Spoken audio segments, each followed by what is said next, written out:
தொடர் மழையின் காரணமாக அந்த நெல்மணிகள் எல்லாம் நனைந்து முளைத்து விட்டது. அந்த விவசாயிகள் கடுமையாக பாதிக்கப்பட்டார்கள். இதை சட்டமன்றத்திலே 7/10/2025 என்று கருதுகிறேன். அன்றைய தினம் உணவுத்துறை அமைச்சருடைய கவனத்திற்கு கவன ஈர்ப்பு தீர்மானம் மூலமாக அதிமுக சார்பாக கொண்டு வந்தேன். அப்பொழுது சட்டமன்றத்திலே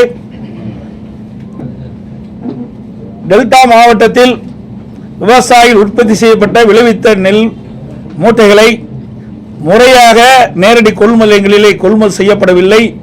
இதனால் விவசாயிகள் கொண்டு வந்த நெல் மூட்டைகள் வெளியிலே அடுக்கி வைக்கப்பட்டிருக்கின்றன. நெல் மணிகள் திறந்த வெளியிலே குவியலாக வைத்திருக்கின்றார்கள். மழையின் காரணமாக அந்த நெல் மணிகள்லாம் முளைத்து விவசாயிகள் பாதிக்கப்பட்டிருக்கின்றார்கள். அது உடனடியாக திமுக அரசாங்கம் போர்க்கால அடிப்படையில் விவசாயிகள் திறந்த வெளியிலே குவித்து வைக்கின்ற நெல்மணிகளை கொள்முதல் செய்ய வேண்டும் என்று வலியுறுத்தினேன். அப்பொழுது உணவு அமைச்சர் பதில் சொல்லுகின்ற பொழுது, நாங்கள் தினந்தோறும் ஒரு நாளைக்கு 2000 மூட்டை கொள்முதல் செய்கின்றோம், விடுமுறையான ஞாயிற்றுக்கிழமையும் கொள்முதல் செய்து கொண்டிருக்கின்றோம் என்ற கருத்தை சொன்னார். 17/10/2025 கவன ஈர்ப்பு தீர்மானம் 17/10/2025 கவன ஈர்ப்பு தீர்மானத்தில் சட்டமன்றத்தில் பேசினது.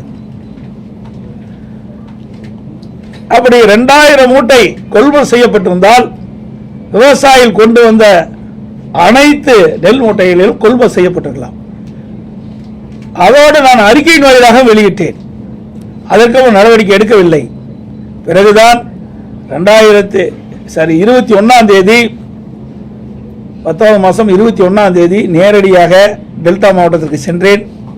அங்கே தஞ்சை மாவட்டம், திருவாரூர் மாவட்டம், நாகப்பட்டினம் மாவட்டம், மயிலாடுதுறை போன்ற மாவட்டங்களுக்கு நேரடி கொள்முதலுக்கு சென்று அங்கே பார்வையிட்ட பொழுதுதான் விவசாயிகள் கண்ணீரும் கவனமாக எங்களுடைய வயலில் விளைவித்த நெல் மணிகளெல்லாம் திறந்த வெளியிலே கொட்டி இன்றைக்கு மழையிலே நனைந்து முளைத்து வீணாகிக் கொண்டிருக்கின்றது.